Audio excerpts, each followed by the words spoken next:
from West Virginia Public Broadcasting. Support for the Legislature today is provided by AARP West Virginia, your ally for real possibilities in the Mountain State. Learn more at aarp.org/WV. The Charleston Gazette-Mail, using its CGM app to deliver the latest news, traffic, and weather alerts, keeping you in the know while you're on the go. Lumos Networks, online at lumosnetworks.com. Marshall University, with more than 100 degree programs offered in 4 locations and online. More about the Marshall family at marshall.edu. Orion Strategies, professional public relations, government affairs, creative services, and research and polling, with offices in Charleston, Buchanan, Martinsburg, Pittsburgh, and Columbus.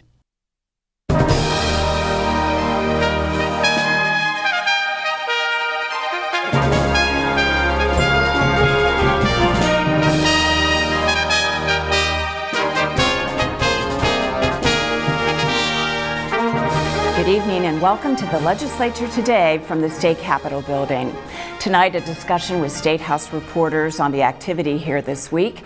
But first, for any of us, the first day on a job often comes with a range of emotions and expectations. But as reporter Randy Yohe found out, if you're sent to the State House representing thousands, responsibility weighs heavily. Randy caught up with a diverse group of first-time lawmakers. I got lost twice. I parked in the wrong parking spot. I'm feeling a little bit of everything right now. I'm really excited. I'm a little bit nervous. I'm excited, but I'm nervous too. So far, having a good time. Everyone is so welcoming. I have a lot to learn and I'm really anxious. Huntington delegate John Matt Jr. began working in his family business at age 13. Now Matt's Stewart's Hot Dogs is a 5th-generation family franchise. So this father of 6 comes to the State House to help businesses small and big grow and prosper through dedicated tax reform. We're eliminating the inventory tax on business, which is I think very healthy, and will bring people in here to open up and provide jobs. Second, we have income tax on Social Security, which hurts a lot of people. I think there's no reason to get taxed twice on that. Another thing, our broadband issue is extremely important here in our state of West Virginia for jobs, for education, and so forth. Just 31 years old and looking much younger, Delegate Cody Thompson is on leave right now from Elkins High School, where he teaches civics. Fresh off the front lines of the West Virginia teacher strike, Thompson says progress and prosperity will not come to his rural district without rapid broadband expansion. But the fact of the matter is we have students, we have small businesses, and we have a growing massive need for fiber optic lines and high-speed internet access, and we don't have that. And that's what I'm hearing a lot when I'm talking to constituents, when I'm talking to the county developers. They said we need high-speed internet access, Cody. That's to be a nonpartisan issue. Whether you're a Democrat, Republican, we need high-speed internet access. And so that's one of the major things I want to focus on. From youth to experience, meet retired Air Force pilot Tom Bibby. He flew the last troops out of Vietnam and served in the Pentagon after 9/11. Now the new Eastern Panhandle delegate and spare time substitute teacher wants to help local West Virginia school systems fly on their own power. I can see the frustration with a lot of teachers from the standpoint of needing local control of the curriculum, what they can and what they can't do, control over discipline, because discipline in the schools is not what it was when you and I were back in school. Mother Earth and its people make up Delegate Evan Hansen's classroom. The environmental scientist from Morgantown says his bill, changing state code to increase corporate renewable energy projects, highlights solar power and aligns economic development with environmental protection. My bill opens up opportunities for providing solar electricity to corporations that want it. There's no new taxes, there's no mandates, and it does it in a very limited way. It says that if you build a large solar array on a former mine land, then you're able to wheel that power to where it needs to go.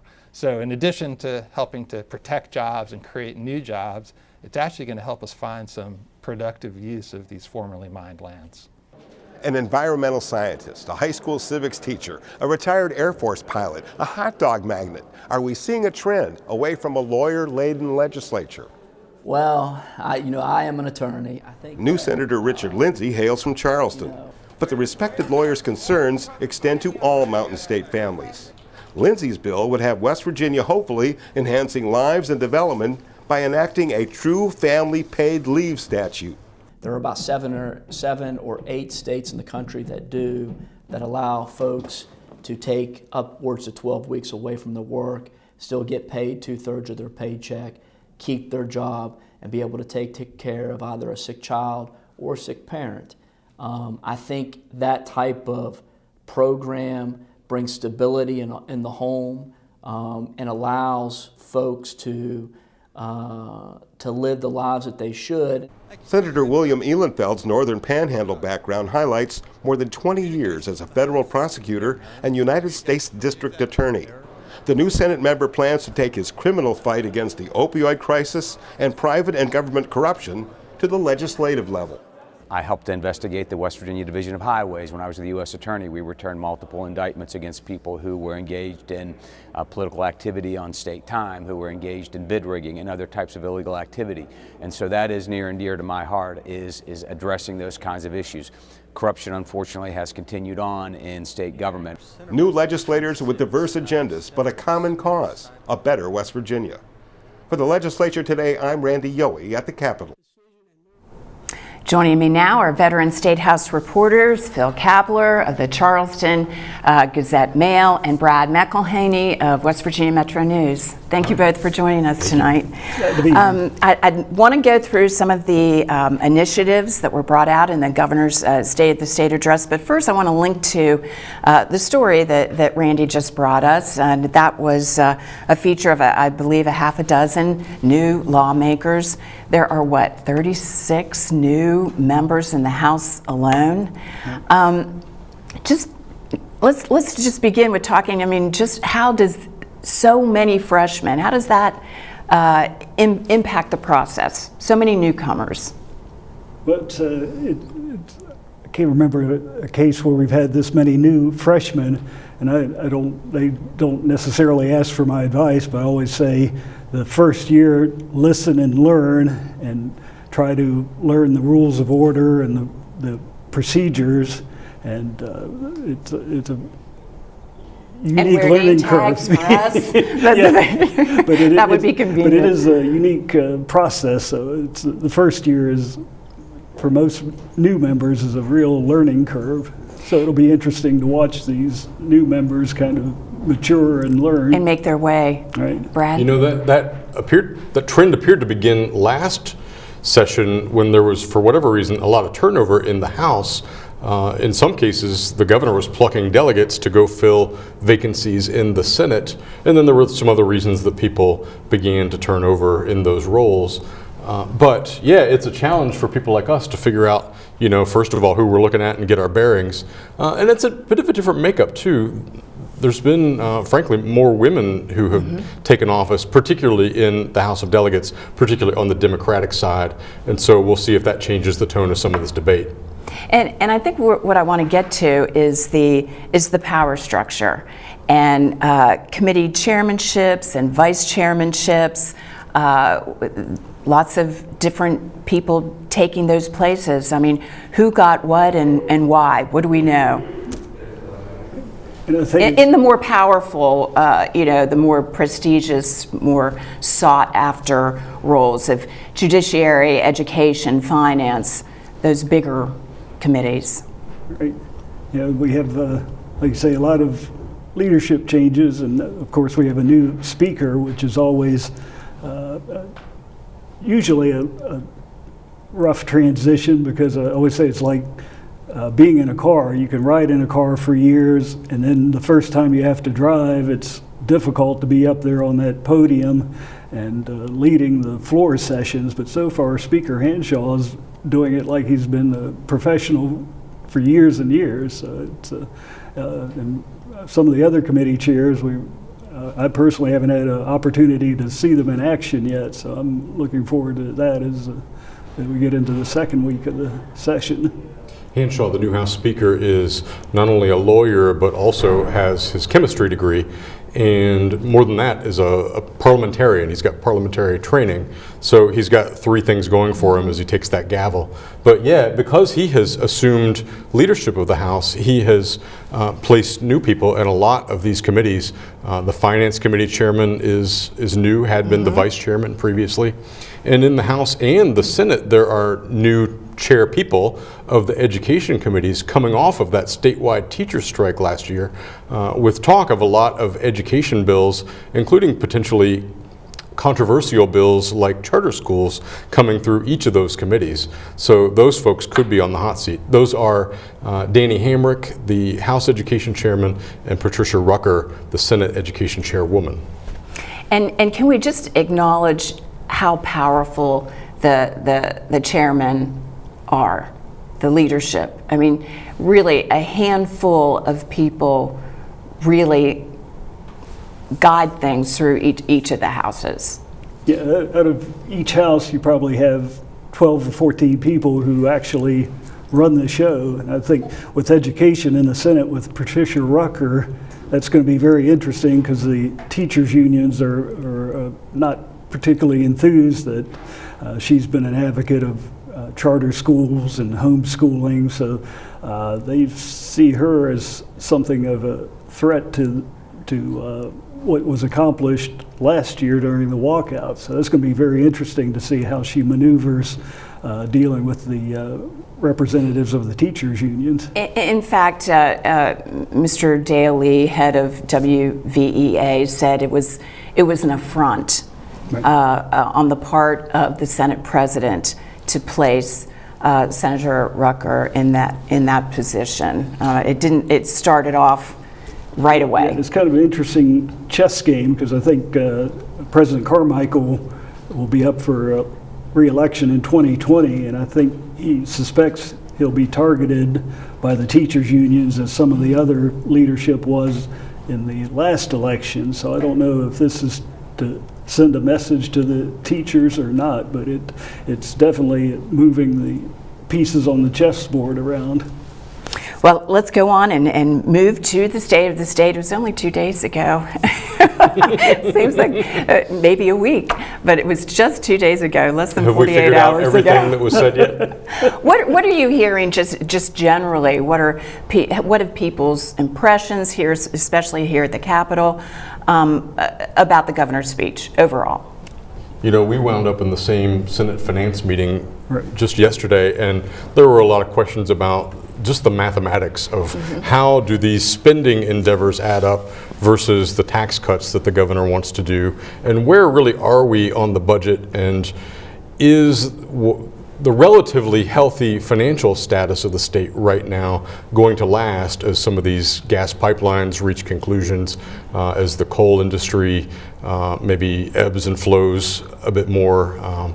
So those are the kinds of questions right now. Will the governor's priorities make it through potential stormy weather ahead? Well, you know, Phil, Secretary of Revenue Dave Hardy has said it's a very conservative budget for next year.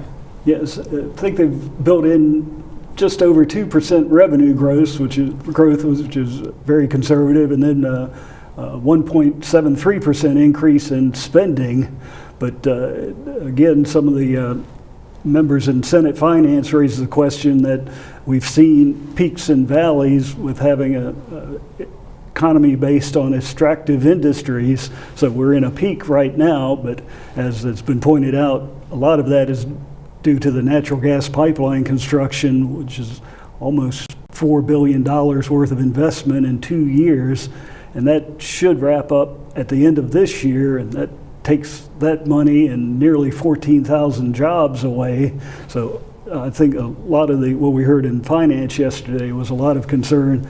Do we commit all this money in good times, knowing that inevitably there's going to be a valley at some point, whether it's next year or 2 years beyond or in the 6th year of the 6-year forecast. So. And in that looking down the road and committing, it's unclear that the governor's centerpiece initiative, Jim's Dream, which is his substance abuse program, his focus on blending prevention and treatment, and then the really important piece of recovery and employment.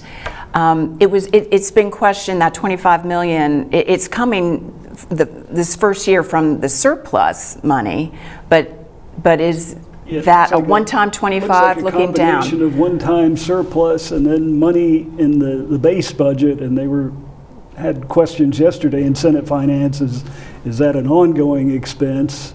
And I think there's really a lot of, I don't want to say confusion, but it's like a lot of proposals that Jim Justice put out in the past, that he gives the big picture idea first, puts out the big proposal, and then leaves it up to his people to fill in the details as the session goes on. So I think there was a lot of questions like, well, in concept, this seems like a good idea, but how exactly does it work, and where exactly is all this money going? So I think that'll occupy a lot of the remainder of the session, trying to figure out exactly how to take this big idea and put it in a workable piece of legislation. There was some inadvertent humor that came out of committee meeting too, with people saying, "What is Jim's dream? How are we going to pay for Jim's dream? What's included here in the dream?" And we don't quite know that yet. The governor had a press conference yesterday to expand a bit on the idea, and as you described, it's multifaceted. It's workforce training, it's recovery efforts.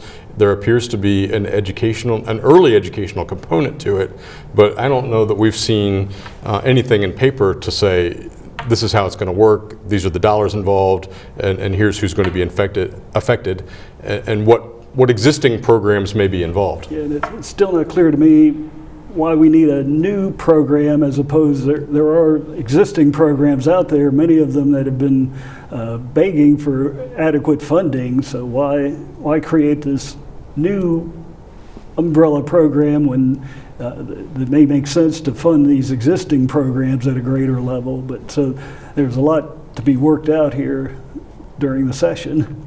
And beyond what the governor has mentioned in his speech this week, what bills, what issues, what topics do you think are going to garner the big attention, emotion this session coming up? Certainly the various tax cut issues, the cutting of the Social Security tax, which we learned this week is maybe not as broad as we had thought. Something like 50 million is what they're saying now. Exactly, 50 million, and maybe not all those who receive Social Security are not even paying taxes to begin with. But then the issue of the business and inventory tax, which would be about $140 million each year, and also involves constitutional issues, I think is going to continue to be controversial, and we'll see how legislators handle the details of it, or whether they even really move forward with it. And I think what do you think, on Phil? a completely different issue, I think we're going to see a lot of talk about marijuana, both the medicinal marijuana bill that was passed 2 years ago and goes into effect July 1st, but with no component for banking the revenue that these facilities will produce, since federal law, FDIC banks are prohibited from handling this money. So they've got to work out the financial component on medical marijuana, and now there's talk, particularly among House Democrats, that they would like to take the next step, seeing that other states are doing it, and that we want to get in on this bandwagon to do recreational marijuana, which of course Justice in his State of the State said absolutely not, etched in stone. He supports the banking rules for the medicinal marijuana, but is adamantly opposed to pursuing recreational. So I think that'll be a subject of pretty significant discussion this session. The Attorney General kickstarted that argument, that discussion today, with an advisory opinion about how West Virginia's law may interplay with federal law. The worry is that people may be prosecuted with the handling of the money. The opinion essentially said there's a range of things you can do, but West Virginia is at risk until federal law is changed. So depending on the risk that people want to assume, that's something they're going to have to measure. Now, we only have a couple minutes left. It was only at the beginning of this week that the governor announced he would his bid for re-election. How do you think, if in any way, that might frame the activity, the tone here over the next 60 days? Well, I think we saw a lot of it in the State of the State, where if you remember his first two State of the State addresses were these really wild affairs. He was not at a podium, but seated on the House floor and had whiteboards and various props. And last year he brought in his girls' high school basketball team to cheer him on. And this year was much more subdued, much more gubernatorial. He entered through the main entrance to the House chambers, where in the past years he's come in through one of the side entrances. He was at the podium. He did some ad-libbing, but not nearly as much as he's done in the past. So I think that was a deliberate effort to look more gubernatorial going into 2020. And as of today, you've got Joe Manchin, a former governor, saying things like West Virginia needs a full-time governor, a symbolic shot across the bow. Very good. We're going to have to leave it there. Gentlemen, thank you so much. Phil Kabler of the of the Charleston Gazette-Mail, and Brad McElhenney of West Virginia Metro News. Thank you, guys. Thank you. Thank you so much. Next, we continue our journalist's perspective with PolitiFact. This is a nonprofit, nonpartisan news outlet that's been fact-checking politicians. Editor Lou Jacobson had his staff look at the governor's State of the State address, and he talked about that with West Virginia Public Broadcasting's news director, Jesse Wright. So Governor Jim Justice gave his State of the State address on Wednesday night, and you guys went right to work on that. What kinds of things did you look at? What's your approach to fact-checking his speech? Sure. So, I mean, a lot of the things he said are things he wanted to do, and that's not checkable. But we found maybe about 10 claims which would be checkable and which would be grist for what we would do. About 5 of them we came up with that we had done something on in the previous semester, and so we had kind of stuff at our fingertips to do quickly, or stuff that was fairly easy, straightforward to check that night. So we did a 5-part wrap-up piece where we checked 5 of his statements in the speech. Didn't give a formal rating as we would normally do with the editors, kind of deciding amongst themselves, but just sort of giving some context and saying this sounds more or less accurate, or we checked a similar claim that we gave a mostly true to. And so we did that, and that ran within about an hour and a half of when he finished his speech. And then we also got probably a half dozen other claims that he talked about in his speech, which we can check in the coming days and weeks. So just in a general sense, how do you think he did in terms of the checkable claims that he made? It was definitely a mixed bag. Probably the biggest difficulties we found, one was he started off his speech saying that when he was sworn in, the state was bankrupt. And we had actually looked at that last year because he'd said it earlier in his tenure as well. And we found that the term bankrupt really doesn't apply to a state situation like that. Clearly, the state was fiscally stressed at that point, a big shortfall. But to say bankrupt is a little bit of an exaggeration. And so we gave that a pretty skeptical write-up in our piece. And the other thing he said that the Greenbrier County 12th grade graduation rate was 100%.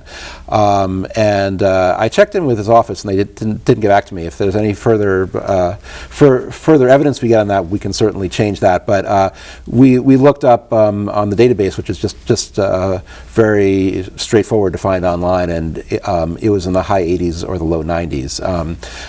It was not 100%. So I'm not sure exactly where he got that from. So beyond the governor, you going to be looking at maybe Senate, House leaders, those types of folks, maybe floor speeches, that's sort of par for the course, so that's what our audience can expect as we republish and take a look at your work. Anything else that you'll be looking at in terms of your relationship in West Virginia and what you'll be doing in the state going forward? Well, we certainly pay a lot of attention to the members of Congress, it may be a case where they speak about a national issue, but they're a West Virginia representative, and so we're trying to hold them accountable for that reason. So that's a bit different than a person saying something about West Virginia substantively that we check. You know, it'll be nice if President Trump comes back because those are always great things to fact check. We come up with probably 15 items to fact check him on whenever he does a live rally here. So we'll just keep our eye out. We'd like to do more of the live fact checks, but it just sort of depends on finding the right sort of event. Next week, we're scheduled to talk with the governor, Senate President, and House Speaker, and we'll dive deeper into the budget. I'm Suzanne Higgins. For everyone here at West Virginia Public Broadcasting, thanks so much for joining us. Have a great weekend.